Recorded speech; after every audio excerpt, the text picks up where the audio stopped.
আসসালামু আলাইকুম ওয়া রাহমাতুল্লাহ। আমরা জানি যে কোনো সমাজে দুটো ভাগ থাকে, একটা হচ্ছে পক্ষে, একটা হচ্ছে বিপক্ষে। যেমন সরকারের দুটো ভাগ থাকে, একটা হচ্ছে সরকারি পক্ষ আর একটা হচ্ছে বিরোধী পক্ষ।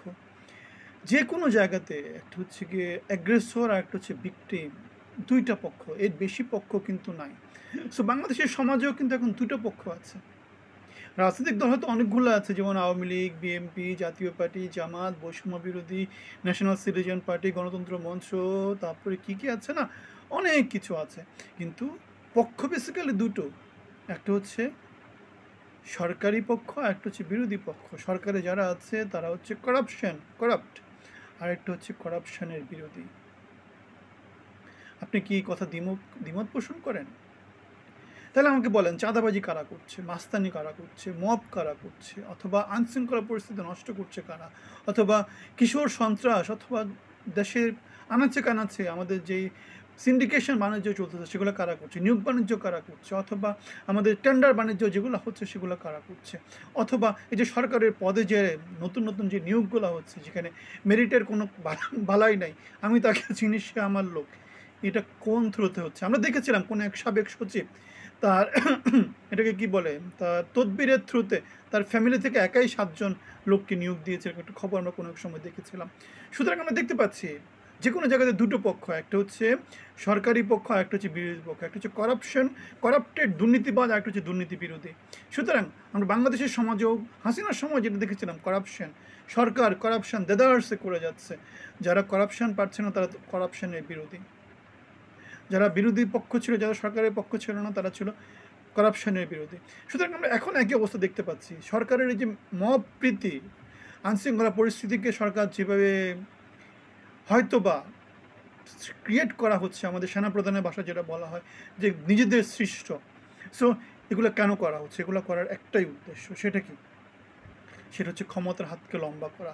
যত দেরি করে ক্ষমতা ছাড়া যায়, যেমন একজন খুব আক্ষেপ করে বলেছে, হয়তো কোনো একজন ছাত্র ঢাকা শহরে চাকরির সন্ধানে এসেছে, এখন সে সমন্বয়কদের পাল্লায় পড়ে, এখন সে বৈষম্য বিরোধীদের পাতলায় পড়ে হয়তো লাখপতি কোটিপতি হয়ে গেছে। অনেকেই আছে, চিটাগাংয়ের রাফি, চিটাগাং বন্দরের কথা আমরা জানি না, আমরা তারপরে অনেকের কথা জানি যে এগুলো হচ্ছে, যেমন হাসপাতাল ভেঙে দেওয়ার কাহিনীর কথা আমরা জানি, তরুণের কথা জানি, আজকে এই গাড়ি কালকে ওই গাড়ি আমরা জানি, আমরা রূপায়ণ টাওয়ারের কথা জানি, আমরা সংসদ ভবনে যে বড় মিটিংটা হলো, উদ্বোধন অনুষ্ঠান, সেটার কথা আমরা জানি। সুতরাং আমরা জানি টাকা পয়সার লেনদেন হচ্ছে, টাকা পয়সার লেনদেন হবে।